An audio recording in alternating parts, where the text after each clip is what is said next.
Hello, good evening, and welcome to Saturday Sport on Manx Radio.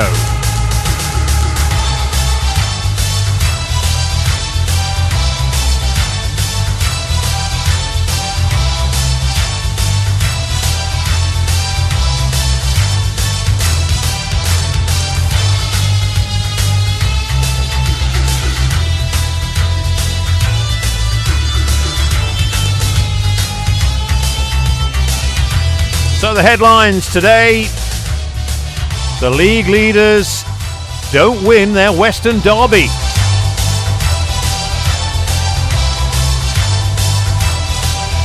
While Union Mills are back to winning ways.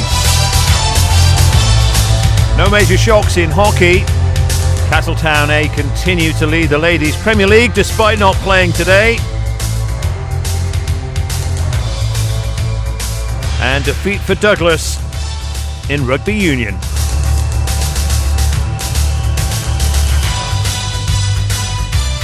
We also hope to speak to 11-time TT winner Phillip McCallen live on the show this evening, talking about, well, a lot's been going on in motorcycle racing, certainly motorcycle road racing in the last 48 hours.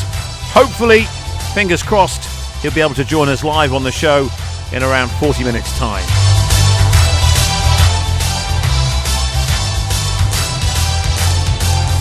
But we'll crack on with the football, rugby and hockey results, starting with football. And in the Canada Life Premier League, Ayr United 2, Douglas High School All Boys 0. Corinthians 6, Onchan 0. Douglas Royal 1, St George's 3. Ramsey 3, Morown 2. St John's United 1, Peel 1. Union Mills 4, Laxey 2. In DPS Limited Division 2, Douglas and District 1, Colby 4. Governors Athletic 2, Braddon 4. Ramsey Youth Centre Old Boys 2, Castletown 2. Canada Life Combination 1, Laxey 2, Union Mills 1. And in DPS Limited Combination 2, Braddon 2, Pulrose United 3, Castletown 1, Ramsey Youth Centre Old Boys 2, Colby 1, Douglas and District 0, Foxdale 1, Maloo 4, St Mary's 14, Jims 0. And one other result just come into hand, and that was in DPS Limited Division 2, Jims 1, St Mary's 6. Moving on to rugby, starting with Regional 2 Northwest. Douglas 29, Bowden 39. Counties 3, ADM Lancashire Cheshire, Vagabonds 3, Garstang 22. Women's NC1 Northwest, Vagabonds 19, Broughton Park 12. And in the Ravenscroft Manx Trophy, Ramsey Blues 50, 5-0. Western Vikings and Nomads Whites 17. And the game between Castletown and Nomads Greens and Eastern Barbarians was postponed. On to hockey, beginning with the Ladies Premier League. Valkyries 1, Backers 3. Vikings 4, Castletown B 1. In the Men's Premier League, Backers B 1, Castletown 3. Ladies Division 1, Vikings B 4, Backers B 0. Harlequins 4, Ramsey 2. Late score between Backers C and Valkyries B. Men's Division 1, Harlequins 4, Valkyries B 1. Vikings B 6, Vikings C 0. Ladies Division 2, Valkyries C 0, Vikings C 0. Ramsey B 0, Castletown C 2. Castletown D 6, Harlequins B 0. Ramsey B 0, Castletown B 8. And the match between Castletown C and Backers Colts is a late result. The game in the Mixed Under-15s League between Harlequins and Castletown Sabres was postponed, but Castletown Sharks 1, Valkyries 7, and no score so far for Vikings against Ramsey Rogues and Rascals. So, football, and Oh, right. Tony Mepham is with us in the studio, as per usual. And we'll start off with because you've got to get to FC Isle of Man. So, okay. So let's start off with Canada Life Premier League. The big game, of course, the Western Derby involving St John's United and Peel. The game finishing 1-1. So Peel dropping points. And I suppose with a derby game, Tony, that's, always on the cards. Form goes out the window. League position goes out the window. So a surprise, but not a surprise. I think it is a little bit of a surprise, but I think it's down to the injuries that Luke Doherty was missing. There's a couple of others I think weren't there. But take nothing away from St John's. That's a brilliant result. That Rhys Oates scored, I think, the first one for Peel, the first goal from the penalty spot. And then it was Brandon McLeavy who got the equaliser for St John's. And that was sort of early doors, I think, Dave, that scoreline 1-1. So they've done too well to hang in there, St John's. And that's a terrific point for them. But more...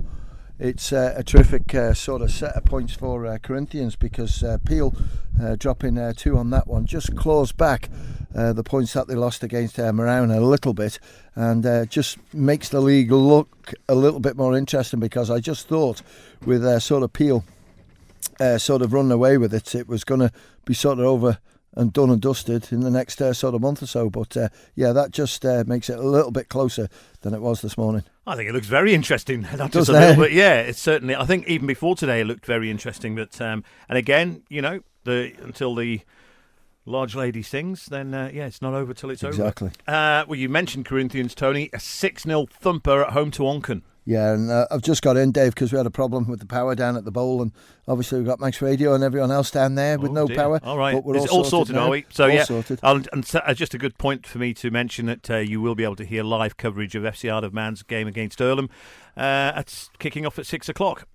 Yeah, it is, and it's going to be a good game. When I was down there, the team had just arrived, and let's just hope that we have a cracking game. And I know FC Isle of Man were just looking at some other scores that were sort of coming in just to see how they're doing. But certainly today, Corinthians, I think it was 2 penalties, possibly even 3, were scored. Ryan Gartland got 2, I know that, which is really good for him.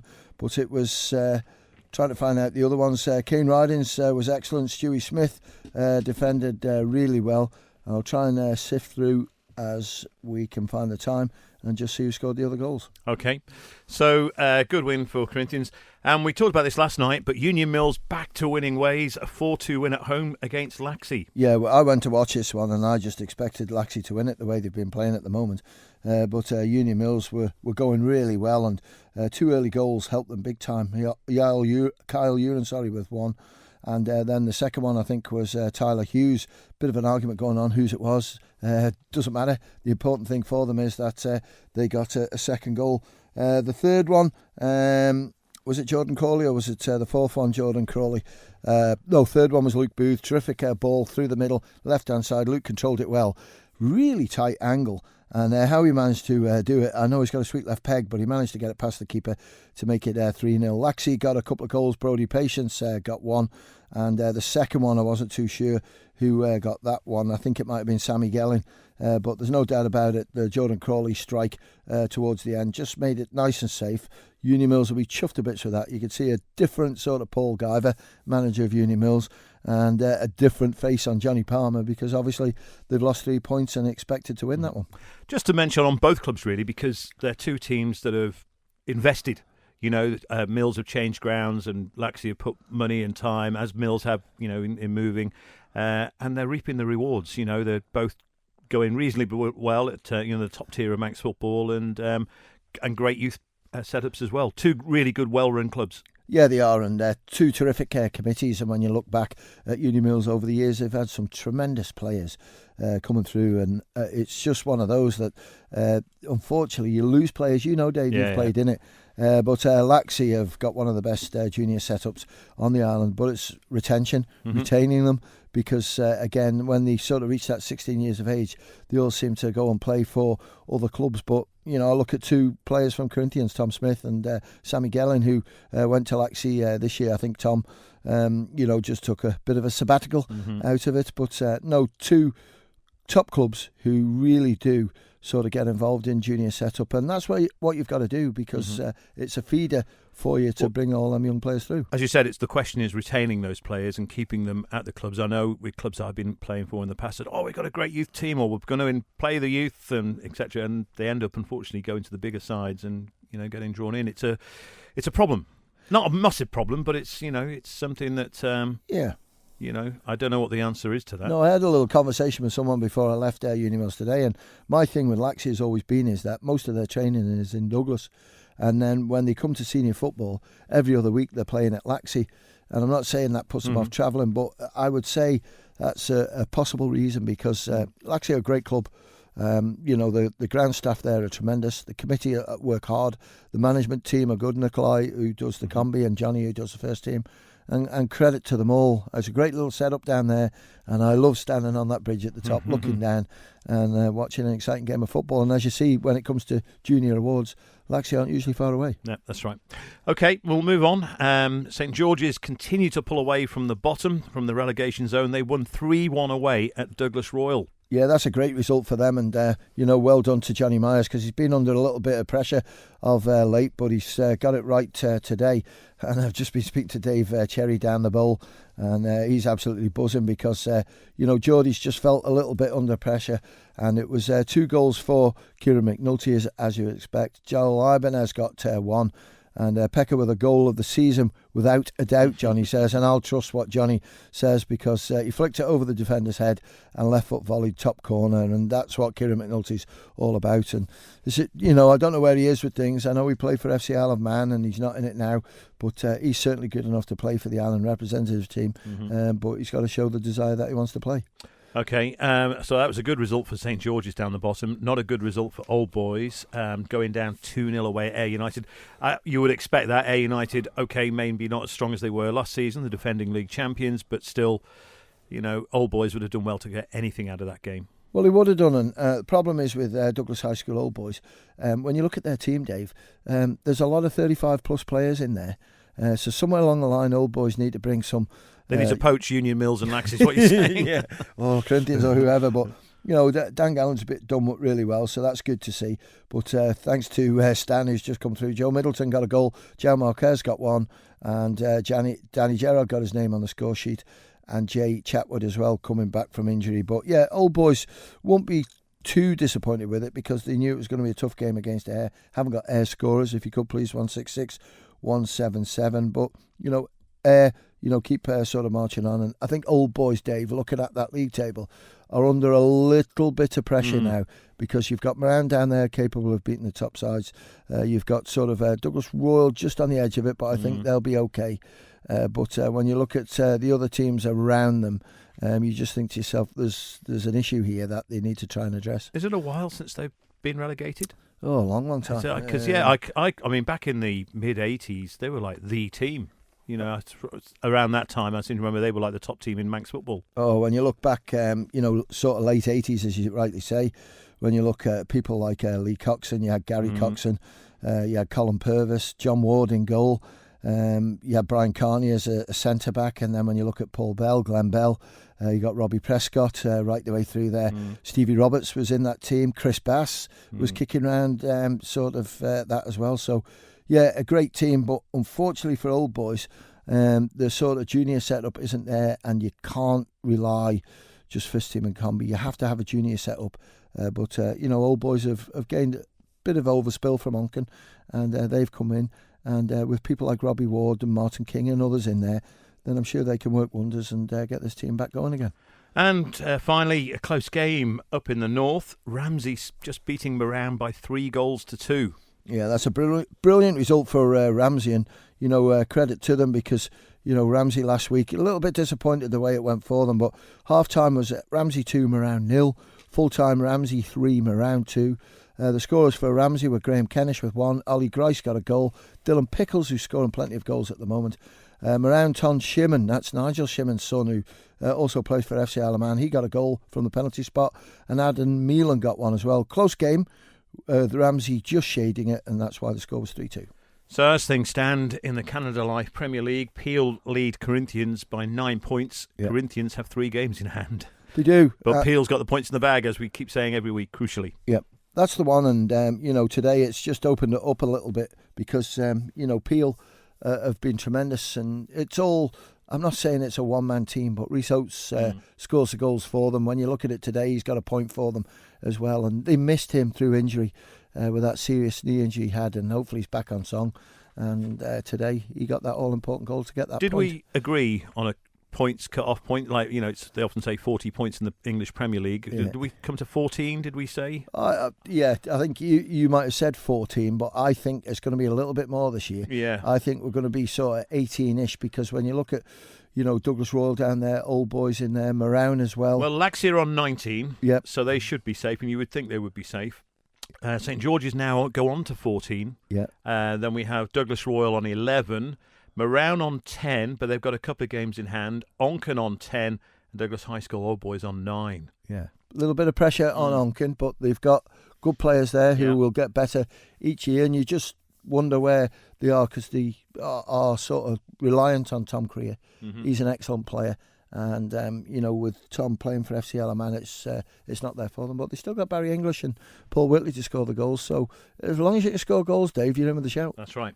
Okay, moving on to Division 2, and St Mary's with a 6-1 win away at Jim's. That's a terrific result, and I think I've got the scorers. I have as well, actually, if you haven't got Go ahead. Owen Caneper with 3. Yep. Chris Asbridge, Joe Berquist. Yep. And do you want to... One Cham Chang. Atapol Wong. Cham Chang. Atapol Wong Kam Chun, and a debut goal for him. Yeah, well done to him. And it was Nathan Cool who refereed the combi game today. 10 out of 10 for his performance, so well done to him. But that's in the combi. But Jim's 3-0 at half time. They've done well. Even though St Mary's got another 3 goals, you just expected them to collapse a little bit, but they didn't. They got a goal, and Owen Caneper, superb player, Owen Caneper, and he's a player that, if he put his mind to it, whether he wants to do it, he could get included in the Ireland squad. So I just very quickly talk about Jim's, because again, that's another defeat for them, and Jim's third bottom now in Division 2, and they were never really... Jim's were always a bit of a yo-yo team, I always thought. They were, top division, lower division. I can remember their cup-winning team of 1986, I think it was, they won the FA Cup. Back in the 8 again, like Old Boys, a great team, but just things don't seem to be happening for Jim's at the moment. Yeah, when you're looking at 85, 86, they won the Grand Slam. That's right, yeah. So, that's incredible. They had players like Gary Blackburn and... Brian Osborne. That's right, and, yeah. Gartland. Brian Gartland, I think there was, and also Steve Faulkner. That's right, yeah. Terrific players in there, but I feel sorry for Jim's, because they've got a good setup, they've got good facilities down there. It's just being able to track the players, and I know they use the Cronkbourne Cricket Club clubhouse now, which is brilliant in there, and they just need to try and sort of get again the junior setup. They haven't had junior setup for a while to see if they can bring the players through. But a lot of the players there are at that age now where they're having children and stuff, so it's an ideal time to get it going, because that's the way in, is getting the players' children, male or female, playing football, and then hopefully they'll come through and wear that famous white shirt. Yep, okay. Governors Athletic, I want to mention them as well, because they lost today 1-0 to Braddon, but that's an improvement, the way the season's gone for Governors, to lose by a single goal. I think the last 2 games, and I'd love to go back on my messages from Carl Hunter, who's their chairman, and Carl said, "Gives a break, Tony," in a nice way. He says, we've played really well last week against Colby, because they only just lost out. But today against Braddon are right up there at the top of the table, I know. And I expected this one to be 8-0. It's horrible to speak like that. But those are the results that we've been seeing coming in recently for Governors Athletic. So there's a lot to take heart from a result like today. And I would imagine a result like today, there was a performance in there as well. Well, it was, and sometimes you've got to do that. And I think it was a big decision for Governors to move from up at Bemmerhague School on the Astro pitch to Colby. And they've got a great relationship with Colby. They can't thank them enough for allowing them to use one of their spare pitches. And today, that's a super result. And, Braddon will be They've got the 3 points, so it doesn't really matter. But I think they expected a few goals today that would help their goal difference. And, I still feel St Mary's are right up there. Castletown, Michael. There's a right good battle on Braddon. Put them in brilliant. there as well. Yeah, I think the Division 2 promotion race is fantastic this season again. Colby, you mentioned 4-1 winners away at Douglas and District. A good result. Great result, and it was 3-1 at half time. We've got D&D scorer. I'll get that in a second. But for Colby, it was Martin Vegas. Brock with one. Connor Morton got a goal. Jordan Edge on the score sheet again. And player who I admired 2 or 3 years ago, but he's been struggling with injury because he's a great finisher. Carl Hickey, centre-back turned centre-forward, and he got the 4th goal there. For D&D, it was, again, a bit of a bad day in the office, but it was Danny Shuttleworth who got the goal for D&D. So disappointment for everyone there involved. And the other result we have in DPS Limited Division 2 is Ramsey Youth Centre Old Boys 2, Castletown 2. Yeah, and this was a right good battle, and I think Ramsey Youth Centre's goal scorers were Matthew Boyd and Andrew Sabuka, I think it is, who got the goals in that one. And again, Ramsey Youth Centre have shown that they can mix it with the big boys, and it's cost them dearly there. But for Castletown, their goal scorers, they were 1-0 down at half time. Edson De Silva and Greg Radcliffe got the goals for Castletown in that, but unfortunately they couldn't hang in there. And Matthew Boyd and Andrew Scooper shared the points. That's, to be honest, I should make a little bit more of that, I think, because Castletown will be the more disappointed of the two, because that's 2 points dropped, really, and they're in 4th place at the moment. Had they won that today, they'd have been level with Braddon on 24 points, but as it is, they're now on 22. But they've got 2 games in hand. It also means that they have a game in hand on Michael United, but are now 6 points adrift of 6th place. So that was a big blow for Castletown. It was a big blow, and they got recently, I wouldn't say battered, but well beaten by Braddon. So it's a bit yo-yo. But when you look at their goal scorers, Danny Lane, Edson De Silva, who last year was scoring goals for fun. This year, the odd ones now, but last year was like 4s, 5s. You've got Nathan Cardew. That would suggest he's not getting the service. Possibly, because they've got too many centre forwards, I think. Danny Lane, Edson De Silva. They've got, it'll come to me, Nathan Cardew in there. So it's all a bit of a problem to, try and accommodate, I think, 3 people that can score goals. And then when you chuck in Alex Crawley as well, then you've got 4 number 9s, and it's something that, Gary Sansbury probably looks at it and goes, well, this is going to be a rich day here, plenty of goals. But unfortunately, I think it may be just getting a bit scrappy because they're all jammed in together, and this is why they're sort of coming out with just odd goals here and there and struggling. Yeah, Foxdale still have only played 9 games this season. Castletown 10, is it? 9 according to the league table. Yep. So they've got quite a few games in hand, and everyone's sitting mid-table. But again, even if they win all those, they won't really be scratching at the promotion as much as they did last year. But anyway, St Mary's continue to lead, 32 points, 2 games more than Michael United, who are on 28. Then Braddon on 24, and then Castletown. It does look as if it's St Mary's and Michael United for promotion at this stage. It would take you'd have to a bit of a collapse from both those sides to allow Braddon to come in on the rails. Yeah, but you've followed Manx football for a long time, and to see Michael United up there in that second position with a game in hand and a 4-point cushion, is incredible. And I watched them against St Mary's down at the Bowl. What a great game of football.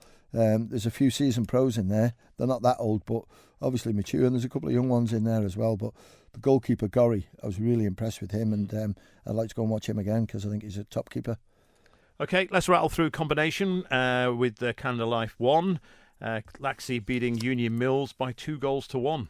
Yeah, and just trying to find out. Thank you, Steve. The goal scorer for Union Mills was Ian Murphy. For Laxey, I haven't got the goal scorer in. No, I haven't. Sorry. But, Union Mills, second bottom, 6 points all season, but going down in a tight-looking game, results-wise anyway, to the team that are third in the division. Yeah, Laxey is sort of one of them that got a lot of good young players coming through. And certainly they're going to get better and better. But Union Mills, they lost a few just before Christmas. I don't know what that was about, where 3 or 4 good players for their combination, I think, thought I should be in the first team and decided to go somewhere else. So it's left a little bit of a hole. Not really a shock, but certainly St John's winning 1-0 at Peel. So they'll get bragging rights certainly at combination level this year. And that result puts them fourth on 24 points. 11 points behind Peel, but with 3 games in hand. Oh, right, I'll come back to you in a minute. Just had a horrible message just come in. Okay. Our Combi St John's today won 1-0 as well, Cian Brock. And you're right, Dave, in what you say, because when you look at it, St John's won Combi 2 last year. They're in Combi 1 now, and they're absolutely flying. And it's just, Peel will be disappointed, because Peel, to me, were the only team that could catch Russian at the top. Russian have played all the games and won them all. Yeah. So they're flying, they're miles ahead. But, certainly today, St John's Combi were always going to make it difficult. Okay, those are the only results I have. Just a message come through, and I've been given it in open, so I think it's right. Rhys Oates looks as if he's injured his knee again. Oh, no. We were just saying, what an asset he's been since that operation. So hopefully it's not serious. But, he's arguably, I think this season, there's one or two people out there being the best player in Manx football. And to come back from what he had, let's just hope that it's not the same knee and they can sort it out. Okay, moving on to DPS Limited Combination 2. Braddon going down 3-2 at home to Pulrose United. Yeah, and I've got goal scorer through on that one, I think, Dave, and it was, thanks Dave Goldsmith, it was Braddon 2, Pulrose 3. Half-time was 1-2.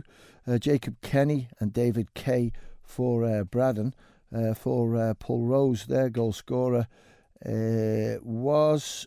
I haven't got that one through. Karen's normally pretty good, but we haven't got the goal scorer.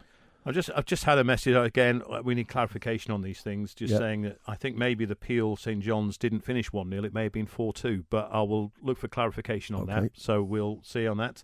Let me have a look, because these little things just flash in sometimes. Here we go. Combination 1. Peel 0 half time. St John's 1-0. Cian Brock 62nd minute. Got a report as well. Combination 1, Peel 0, St John's 1. So it was 1-0. Yeah, Peel might have had 16-year-old Freddie Donoghue making his debut, which actually he's just signed a contract for, I think it's Carlisle, for 2 years. Yes. I was going to ask you about that as well. So because that news broke after we did the Friday Sport preview last night. Yeah, so well done to him. He's been scoring goals for fun, making his debut. But it was Cian Brock who scored the only goal of the game, 62 minutes. So there you go. If Colin says it's 1-0, it's 1-0. The home side being unable to get back into the game, despite referee Peter Greenhill adding 12 minutes at the end for whatever reason, we don't know. But Freddie O'Donoghue, I've watched his name crop up on many score sheets. And, to get a 2-year deal at his young age, then well done to him. And we wish him well from everyone involved in Manx football. Ramsey Centre Old Boys went south to brag a 2-1 win at Castletown. Yeah, and it was a good result that for Castletown. I don't think I've got any information on that one. No, we haven't. Okay, we'll move on then. Colby beating Douglas and District 1-0. 1-0. Toby Henderson, it was, who got the goal. And Dickie Gale, who sort of stepped down as first team manager last week, filled the boots of the combination manager this week. I think he was just helping out, but well done, Dickie. 1-0 to Colby. And Malou with a 4-1 win away at Foxdale. Yeah, and I've got Foxdale's goal scorer, and I've just got Pulrose's goal scorer in as well. So Foxdale scorer was Kieran Madrill, and for Pulrose it was... No, that's not come through neither, so we haven't got that one, I'm afraid. Okay, so I'm being told Braddon won 4-2. Callum Holden, Joe Burrows, Mark O'Neill and Nick Harvey, the goal scorers. In the first team? Yeah. Right, okay. Okay, but that's hard to get clarification. Anyway, we'll move on. St Mary's beating Jim's 14-0. And I have the goal scorers. Rattle them off. Okay, and so Kieran Smith with 4. Yeah. Robert McGinn 3, Liam Bowley with 3, Mike Doyle 1, Danny Corrin 1, and Will Quayle 1. 10-0 at half time, but a special mention to the referee, who apparently had a great game. Yeah. So, and that's what we want. We want good reports in about the officials, because I watched Stewie Morris today. I thought it was really good against Uni Mills, and Laxey, tricky pitch and a lot at stake, but he handled it well and not too many cards brandished around. Tight at the top in combination 2 as well. Ramsey Youth Centre, Old Boys, Maloo and St Mary's. It's a 3-horse race. It is, and when you look at Douglas and District, they're not far behind it as well. And Douglas and District, all counts, they've played 2 or 3 games, lost them, but there's been a rule infringement and the points get reverted back to them. So that's why they're in a stronger place. But no, Youthie are looking good, and brings back a few years ago where it got a bit sort of messy the way it was going with Ramsey Youth Centre, but looks like they're going well this year. But St Mary's, good team. And just before we go to Rob Pritchard down the bowl, confirmation it was 4-2 to Braddon against Governors Athletic. Okay. So even so, still good. Still good. Yep, still good. Okay, with that, let's go down to Rob Pritchard ahead of tonight's match between FC Isle of Man and Earlham. And here's Rob with the team news. Thank you very much, Dave. Yes, welcome to this NWCFL Premier Division clash. FC Isle of Man back on Manx Shores. This time they welcome Earlham to the bowl with kick-off in around 29 minutes' time. Let's go through the starting 11s for both teams, starting with the hosts, FC Isle of Man. In goal, it's number 1, Ben Wilkinson, and then it's number 2, Owen Sherrod, number 3, Ryan Burns, number 4, Jack McVeigh, number 5, Alex Maitland, number 6, Jacob Crook, number 7, Steve Whitley, number 8 and the captain, Frank Jones, number 9, Carl Watson, number 10, Michael Williams, number 11 is Charlie Higgins, the substitutes for FC Isle of Man, number 12, Carl Clark, number 14, Furo Davies, number 15, Tiernan Garvey, number 16, Dean Leese, and number 17 is Ronan McDonnell. And for the visitors, Earlham, in goal is number 1, Thomas Goodwin, and it's number 2, Connor Phelan, number 3, Levi Lewis, number 4, William Hartshawn, number 5, Jacob Holt, number 6 and the captain, Andrew Langford, number 7, Jesse Ebasele, number 8, John Main, number 9, Luke Nichols, number 10, Millen Brown, and number 11 is Caden Barlow. The substitutes for Earlham, number 12, Alfie Walker,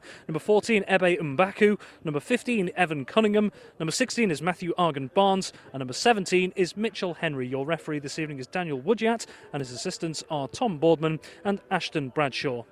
Well, it doesn't need much more publicity than FC Isle of Man really do need to start getting some valuable points on the board, considering that ugly run of 6 straight defeats they find themselves in. Their interim manager, Paul Jones, he says the results are coming, the results are nearly there, but with the games slowly fading away toward the end of the season in a couple of months' time, those points are now looking to become more valuable and important than ever. The last time these two teams met was back on the 20th of September 2022. Earlham the host that day and 3-1 winners in a game where Earlham were able to take their chances in what was a bit of a bitty game at times, a bit symptomatic of FC Isle of Man's performances throughout this season. Plenty of quality at times, but just not enough of a killer instinct in the final third. So that is to come. FC Isle of Man versus Earlham. Can the Ravens, in front of a home crowd, try and turn around and get away from this vicious cycle they find themselves in and finally start turning some of these good aspects of their performances into results, or will Earlham pile more misery on the Ireland side and take the points back to Manchester? FC Isle of Man versus Earlham kicks off at 6 p.m, so in around 27 minutes' time.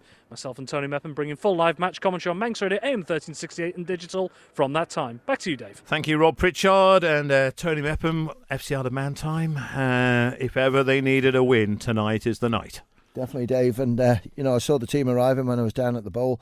FC Isle of Man were there on the pitch, just, having a chat and talking through. And, there's a little bit of a pressure on them. They need these 3 points. I know they've got teams below them and around them who hopefully they'll get the points to stay up. But I know you keep saying, would it be better for them to go down and regroup? I don't think so. You're in this I don't league. say it will. I asked whether it would. Yeah. Okay. And I just think it would damage it. They need to stay where they are in that league and just use it as a learning curve. I'm sure when some of the star players come back, but what a learning curve it's been for the young players. They've been brilliant, but when I look at some of them there, they're 16, 17 years of age, Dave. It's a big ask to play against seasoned pros, because these players are paid to play, and it could be tough, but let's hopefully see them get 3 points tonight. Okay, Ben Cunningham's here. We're going to talk hockey soon. We're going to go to Dave Christian for rugby very soon as well. There's something I want to talk to you for a couple of minutes if we've got time. Because it's something that's been raised recently, and that's the players paying subs. How crucial is it that they pay their subs so they can play? And what do the subs go to for hockey and football? Well, hockey wise, if you don't pay your subs, you're not insured basically by your club. So basically, without paying your subs, you really shouldn't be on the pitch. So what's the insurance for? The insurance is to cover, so if an injury was to happen or something else was to happen, then you're covered For work. So if you break your leg and whatever, you can't go to work, so it helps supplement your income. Yeah. Can I ask you, Ben, just any of your players that have been injured, what sort of money do they get on a weekly basis? Because the Alaman FA is like a standard payment. Have we put you on the spot here? Yeah, good question, that one. I'll tell you ours then. Ours is roughly about, £26 to £30, which on the grand scheme of things, Dave, isn't anything if you sort of are self-employed and you've got no money coming in. And, it's so difficult. And we always advise, because the clubs have to have, it's compulsory, the bluefin insurance for football. And there's different standards. Yeah. Corinthians have always gone for the highest standard, but it's still, maybe an extra £3 or £4. Yeah. But they need to have their own personal insurance to just protect them, because breaks can happen. So, just to clarify, if we can, a player that played today and has paid their subs and was injured and their employment suffered because of it, they'd be covered. If a player hadn't paid their subs, would they still be covered by the club? Or is it still down to the individual? In football, they'd still be covered because it's a club insurance policy. So it's up to the clubs to make sure that the subs are brought in. But just looking back at ours, when I look, on average, I think, Dave, now, ours is at Corinthians, £25 a month. But that was chosen by the players because when you look at it, we've got massive outgoings there. Now, hockey, and Ben could come in with this, is you're having to hire an Astro, so you need more money to come in to pay for the hire of the pitch. Yeah, exactly. And, part of the subs as well covers the hire of the pitches, because obviously they're not owned by clubs like the football is. So it all covers, the pitch hire. It covers, your umpires' pay as well. So it's all stuff like Tony said. Mm-hmm. Okay.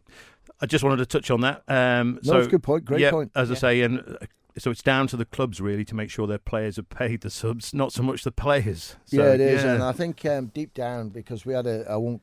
No, I don't want to go into any details. I just want to raise the topic. That's all. But, clubs can't survive without subs, Dave, because when you look at Ballafletcher, we've got insurances to pay. We've got referees is paid by the club anyway, but you've just got loads of things to do. Just running the building itself takes a lot of money, and the clubs are happy enough to pay it, and our players are good.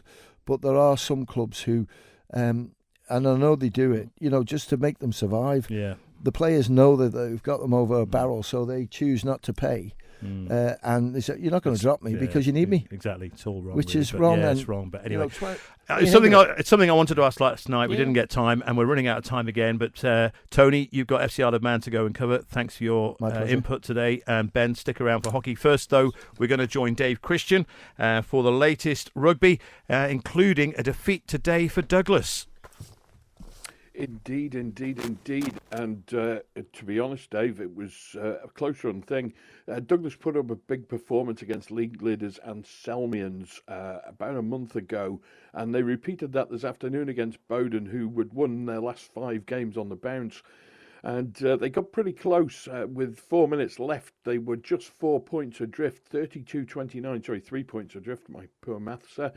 And they were looking within a chance of getting a decent result there today, but unfortunately it didn't happen. Bowden got a breakaway right at the death, and the game was over 39-29. They lost.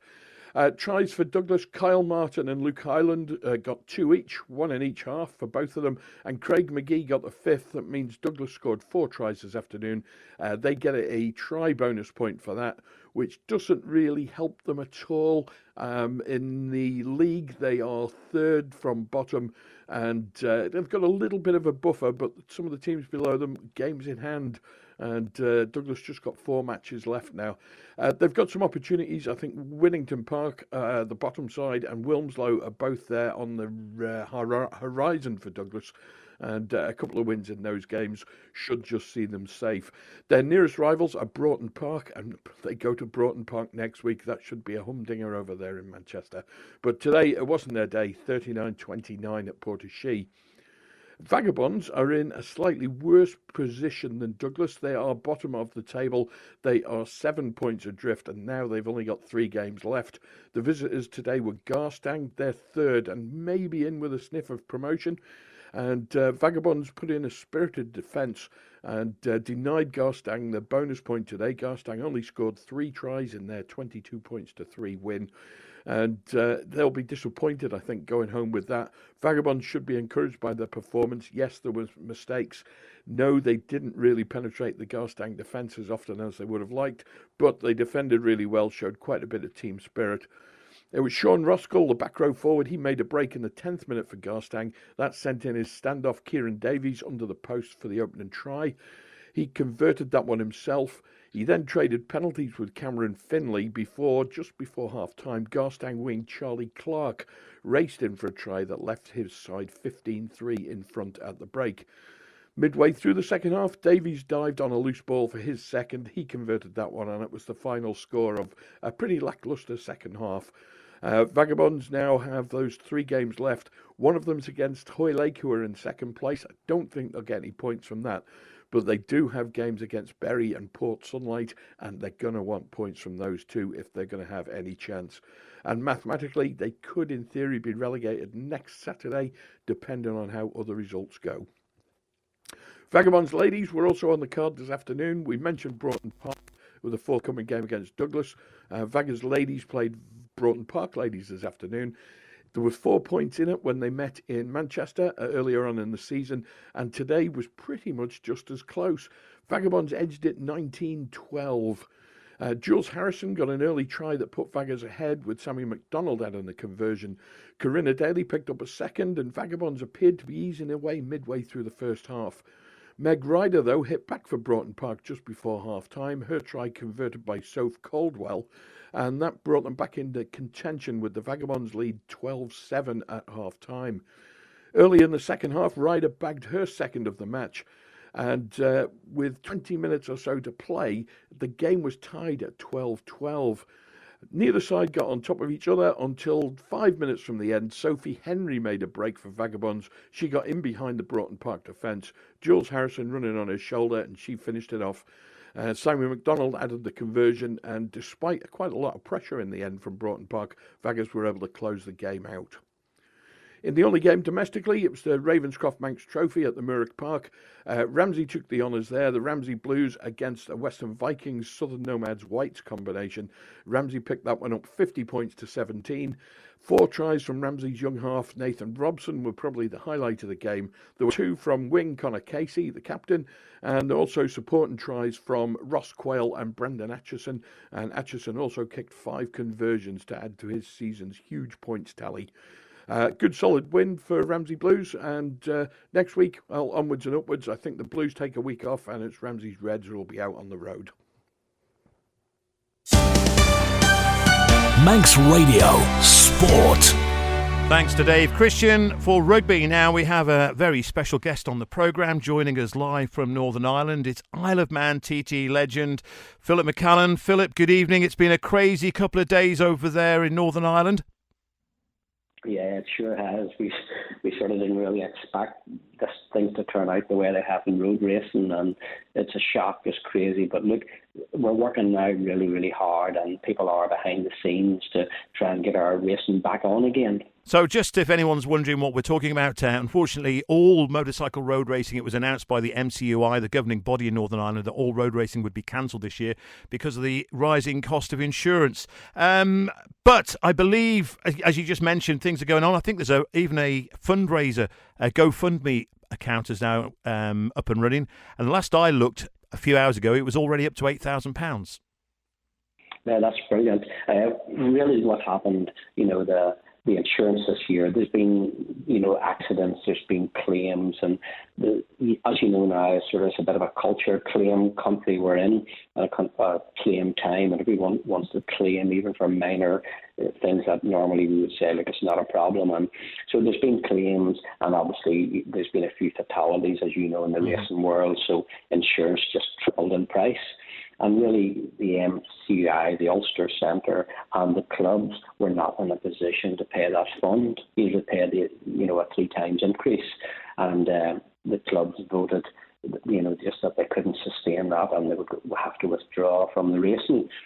So overall, that was it. Racing stopped, but it caused such an uproar, which was brilliant when that was brilliant when it was announced, that it suddenly made all the businesses in the North Coast and the people and the fans all over Ireland, that we can't accept this. We would do anything we can to help. So they already had ideas of, we're in a different position than you are over there. You boys have a government that can help and get resources in and make it happen. But as you know, our government keep fighting with each other and arguing. We don't have a government. We don't have an active government at the minute. So we just have we have government departments and civil services, but those people can't make decisions on money and where it goes. So the only thing really is, let's go public and let's go to the GoFundMe. And so far, if the feedback from the public's right and the response so far, it's going very, very good. But we need to get up there well over the 300,000 and possibly near 500,000 to make it work. But There's been lots of talk and feedback from some businesses as well that now want to help as well, because really what happened when you look at the Northwest 200 from the outside, it looks like a very rich organisation. It's got high profile, it's got everything, but it's not really. Okay. Just finally, Philip, because we have to press on, how hopeful are you that we will have the Northwest 200 plus Cookstown, Tandragee, Armoy happening this year? I'm pretty hopeful that the feedback at the minute, and if it all goes well and things keep going, I am pretty hopeful that the Northwest and the road races will be back on. Okay, Phil. Keep our fingers crossed and pray. We will do. Thank you, Phillip McCallen, joining us live from Northern Ireland, and hopefully we'll speak with you again in the week, Philip. Yeah, thank you. Anytime at all. Manx Radio Sport. So great to hear from Phillip McCallen. Fingers crossed that they can sort something out for the Northwest 200 and the other national race meetings over in the province. Now, time to go on to hockey. Thanks to Ben Cunningham for your patience. So we'll start off with the Ladies Premier League wins for Backers and Vikings today. Yeah, so Backers a 3-1 win against Valkyries A. For Valkyries A, it was Becky Plate, and for Backers A, it was Sam Hassel, Louise Corkle and Rosie Callow. And then for Vikings against Castletown B, that was a 4-1 win for Vikings A. Kim Carney with 2, Zoe Crow and Katie Errolks with a goal for Vikings A. And then Castletown's consolation was Skyron Austin. And as things stand, it doesn't really affect the top of the league, I understand? No, it doesn't affect Castletown A, top of the league, still by a point from Backers A, who are ahead of Vikings A in Backers are second with Vikings third, so Backers are just ahead on goal difference. Castletown B and Valkyries A. And moving on to Men's Premier League, just the one fixture today. Yeah, and that was a 3-1 win for Castletown A. Reese Williams for Backers B. And then for Castletown A, it was Joe Savage, Leo Pass and Andy Winstanley. Okay, the games between Vikings, Ramsey, Backers and Valkyries all postponed. We move on to Ladies Division 1.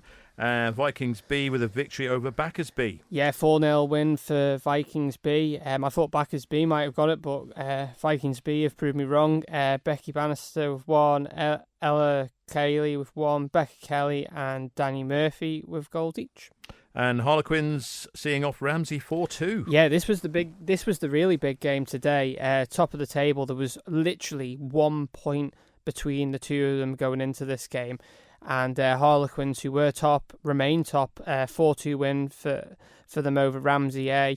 For Harlequins, it was Rachel Middleton with 2, Ella Blakemore with 1, and Lucy Passy with a goal each. And then for Ramsey A, it was Sophie Crossgrave and Vic Garner. Bacchus C against Valkyries B. That was a 3-1 win for Valkyries B, which now puts Valkyries B in second place, 1 point behind Harlequins A, if my maths is correct. For Valkyries B, it was Lauren Kenyuk, Molly Thomas, and Lola Bass. And for Bacchus C, it was Libby Moore.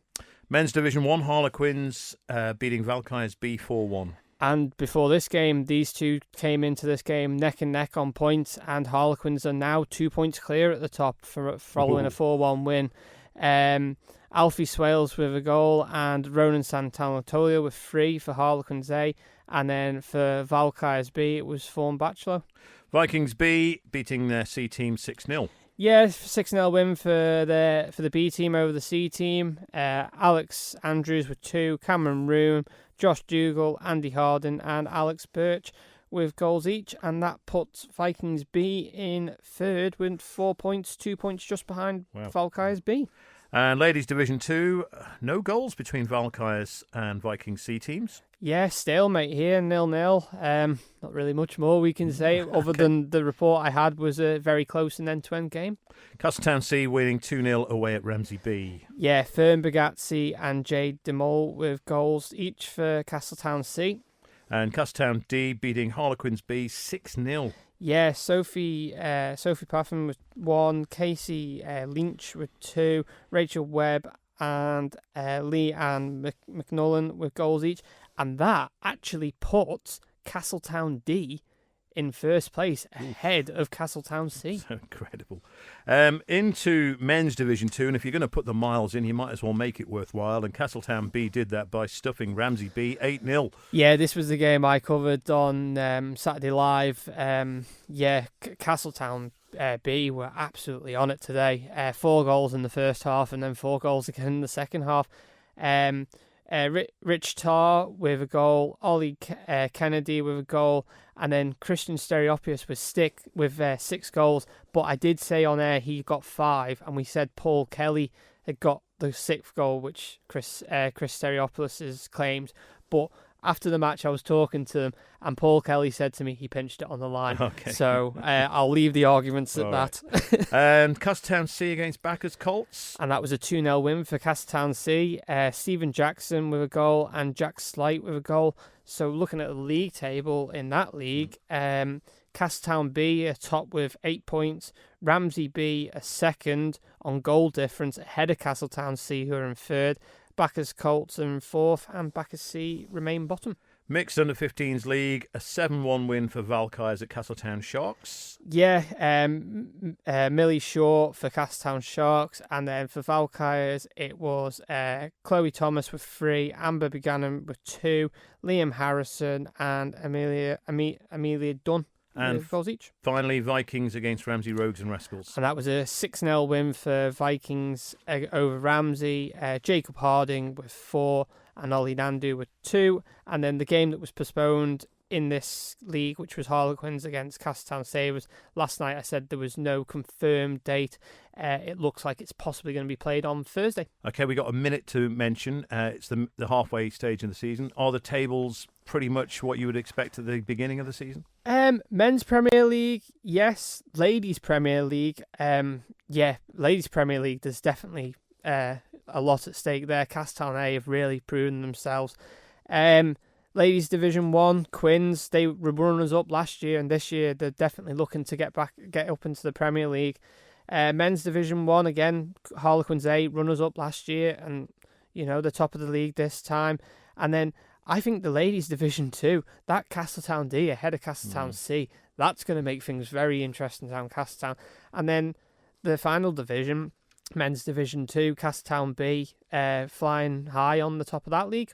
Okay, and we've got 40 seconds. We must mention, you did mention the name Dunn there in the under-15s. I don't know if there's any relation to Sienna Dunn, who's been making some headlines. Possibly, I couldn't say yes, I couldn't say no. Okay. But it's absolutely fantastic news that's broke over the. And the news is that Sienna Dunn has been named as the under-18s Player of the Year in England hockey. And she's a player that started playing for Valkyries, and she's worked her way up, and she's been recognised by England Hockey. England Hockey have said, look, why don't you come and have a go? And she's progressed, and she's now been named as an award winner. I'll put you on the spot for the last 10 seconds. Have we had a Sienna Dunn in the past? Ooh, very good question. We'll save that till next time. Ben Cunningham, thank you so much for covering hockey for Manx Radio Sport today. So too, thanks to Dave Christian for rugby, and also Tony Meppen for football, and also Phillip McCallen talking to us there about the goings-on over in Northern Ireland at the moment. However, it's the goings-on down at the Bowl that we're going to concentrate on for now, because Tony Meppen should be live with Rob Pritchard. Manx Radio Sport. As we bring you coverage of FC Isle of Man against Ireland. Good evening, Rob.